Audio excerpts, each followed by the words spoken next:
ஒரு பிள்ளைகிட்ட ஒரு அண்ணனும் தங்கச்சியும், அண்ணன் வந்து நல்லா படிச்சு மார்க் வாங்குறான், அந்த பொண்ணு மார்க்கே வாங்குறது இல்லை.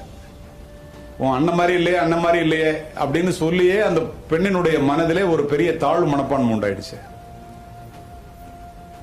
ஒரு நாள் பிசிக்கல் எஜுகேஷன் டைரக்டரா இருக்கிற ஒரு டீச்சர் அந்த பொண்ணை பார்க்கிறார். அதனுடைய திறமை என்னன்னா எனக்கு ஓடணும் அப்படின்னு சொல்லுது. அவர் கிரவுண்டுக்கு அழைச்சிட்டு போறாரு. அந்த பொண்ணு ஓடுது.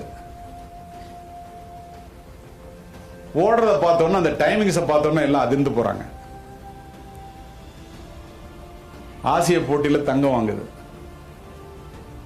அந்த பெண்ணை படிக்கலன்னு சொல்லி அண்ணனோட கம்பேர் பண்ணி வளர்த்ததுனால அது மனசு உடைஞ்சு போயிருந்த பொண்ணு அதனுடைய விருப்பமான ஓட்டத்தை அதுக்கு தெரிந்து இனம் கண்டுபிடித்து வெளியிலே கொண்டு வந்தவுடன், யார் தெரியுமா?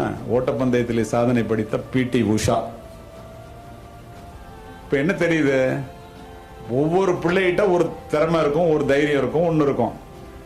டாக்டரா தான் ஆகிறேன் அப்படின்னு சொல்ற பொண்ண, அந்த விருப்பம் இருக்கிற ஒரு பெண்ணை, நம்முடைய ஆசை அது ஆசிரியர் ஆகணும்னு சொன்னா அந்த பெண் அதுல பரிணமிக்க முடியாது. ஓட்டப்பந்தயத்தில் ஓடுறவன நீ கணக்குல 100க்கு 100 வாங்குறா அப்படின்னு சொல்லி அவனை போட்டு உயிர் எடுத்தோம்னா அதனால எந்த பிரயோஜனமும் இருக்க போறதில்லை. இதுக்கு என்னன்னா நமக்கு ஒரு பயம் இருக்கும். நல்லா படிச்சுட்டு ஏதாவது ஒரு வேலைக்கு போயிட்டா நல்லா இருக்குமேன்னு சொல்லி நம்ம சேஃப்னு நினைப்போம். அதை பெற்றோர்கள் அதுல இருந்து வெளியில வரணும். அந்த சேஃப் கேம் விளையாடக்கூடாது.